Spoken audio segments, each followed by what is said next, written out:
Hey everyone, and welcome back to my channel. My name is Josh, and this is your stimulus check update for the next stimulus package for Friday, October 23rd. I hope everyone is off to a good and safe start to their Friday so far, and that you all have a wonderful weekend ahead. In this video, I'll be discussing updates in regards to the next relief package and the second stimulus check. I'll also be discussing unemployment, what Republicans in the Senate have to say about Pelosi and Mnuchin's negotiations, and then I'll be wrapping up this video by answering some of the comments and questions that I received in my previous video. But first, if you wouldn't mind real quickly liking this video, give me a big thumbs up. It really just helps with the YouTube algorithm in terms of pushing this video out to other viewers like you, and hopefully helping other people like you as well. Okay, so even though Nancy Pelosi and Steve Mnuchin are closing in on reaching an agreement for the next relief package, House Speaker Nancy Pelosi said that it could take a lot longer to both write and vote on a bill. Pelosi said that even though the two sides are just about there on reaching a deal, the process of actually passing it into law will take some time due to the remaining issues that need to be worked on. Once those issues are resolved in the next few days, Pelosi continued, it'll take a while to write the bill. Now, the issues that still haven't been agreed upon include aid to state and local governments, funding for the U.S. census and election systems, and liability protections for businesses. Even though at this point it's going to be nearly impossible for any money to be injected into the economy before the election, it's still possible that they could come to an agreement before the election. The good news here is that the two sides are closer than we've ever seen them in reaching an agreement, and it's very likely they will reach an agreement within the next couple of weeks. What seemed like the two sides being miles apart a couple of weeks ago now seems like they're just feet apart from reaching a deal. At the moment, it's being rumored that Mnuchin has already committed to around a top-line figure of $1.9 trillion, which is also where we get to the bad news. The bad news being, this figure would be far too high for many Senate Republicans to approve of. Of this $1.9 trillion, at least $300 billion would be allocated to state and local governments, also a figure that'd be way too high for many Republicans. There are also some policy issues that Mnuchin has been giving in on that Senate Republicans have sought after, such as payments going to farmers. Instead, some of that money would be going to food boxes. Many Republicans in the Senate are looking over at how Mnuchin has been negotiating with Pelosi and absolutely cringing with how he's getting run over. One Senate Republican, for example, said he negotiates harder with his own side than he does with her. Folks over here are sick of it. That same Republican went on to say that Republicans are reaching a boiling point with him, and Mnuchin gives and gives and gets nothing in return. Another Republican senator said that there's a feeling that he's giving away the store and that no one is surprised, but yes, frustrated. They feel like their demands aren't being given as much thought by Mnuchin and that he's getting pushed around by Pelosi. But really, if you're Mnuchin here, you're in a tough spot. We have someone who's working for President Trump as his negotiator with a lot of pressure to get a deal done. President Trump has been demanding over and over for him to bring home the bacon and get a deal done. Then, on the other hand, you have Republicans in the Senate nitpicking that you're giving away too much without getting anything in return. It's a situation where if you win with President Trump, Senate Republicans are going to dislike you.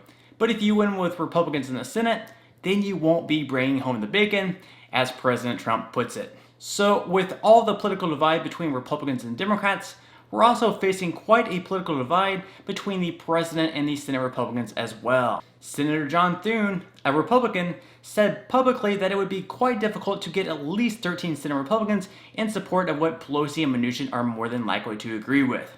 If the 45 Democrats and 2 independents in the Senate approve the bill, then we'll need to see at least 13 Republicans vote in approval of it as well. This is because of the filibuster rule, where you need at least 60 votes on a bill for it to be approved in the Senate. Another Senate Republican familiar with the discussions between Pelosi and Mnuchin said there was no way 13 of them would vote for this pile of crap. Yeah, he went there, calling it a pile of crap. There's this general consensus going on that Mnuchin is not negotiating for the more conservative Republicans, and some of them have even called Mnuchin a Democrat behind his back. So obviously there's a lot of pushback going on right now with Republicans in the Senate, and the full details of the deal haven't even emerged yet. So once again, the good news here is that there is more than likely going to be an agreement between Mnuchin and Pelosi within the next couple weeks. And the bad news is that getting 13 Republicans to approve the bill in the Senate is going to be quite difficult. If they do pass this bill through the Senate, it won't be by a wide margin. In other good news, we have seen some Republicans in the Senate come out and publicly approve of the bill already. One of them happens to be Florida Senator Marco Rubio, who said that we run the risk of structural damage to our economy if we do nothing. We need to do more. No one is going to get everything they want here. The bill is going to be higher than I want it to be, and I'm very uncomfortable with that. That said, the price of not doing something is even higher. I'm willing to be flexible about it. We can also expect some of the more moderate Republicans in the Senate, especially those up for re-election, such as Susan Collins, to approve the bill as well. Also, if the vote does take place before the election, then the other Republicans in close races will more than likely feel the pressure to approve the bill and fear that they'll be seen by independent voters that they're withholding aid from Americans. So again, we do have a lot to look forward to. They're getting closer day by day to reaching an agreement. Mnuchin and Pelosi should be reaching an agreement soon, and then it's all going to come down to whether or not the Senate can get at least 13 Republicans on board with the plan. If they can, Americans will finally get relief.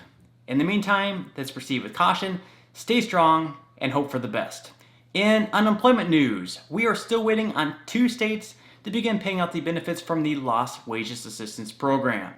These states include Alaska and Wisconsin. Now, I was very happy for the residents in the state of New Jersey, who I saw in the comment section of yesterday's video, who finally received their payments. However, I did see a couple of people who never received the payment, so they may be sending them out slowly in batches. As far as residents in Alaska go, they should expect to begin receiving their payments at some point either today or early next week. Moreover, residents in the state of Wisconsin should expect to finally begin receiving their payments on the 31st of October.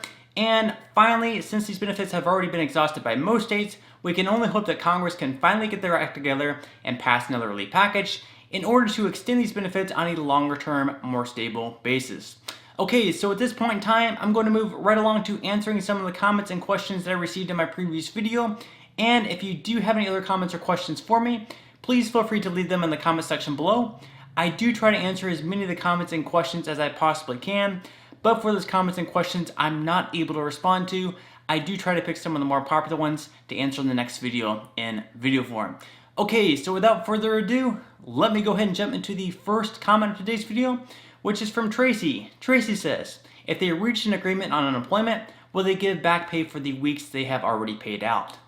Thank you so much for your question, Tracy. And if they do extend the federal unemployment benefits, they will be retroactive to right around September 12th. This is the date in which the Lost Wages Assistance Program ended for many states, even though some states didn't actually receive the full 6 weeks of benefits. Okay, moving right along to the next question of today's video, which is from Carmen. Carmen says, who is eligible for these stimulus checks?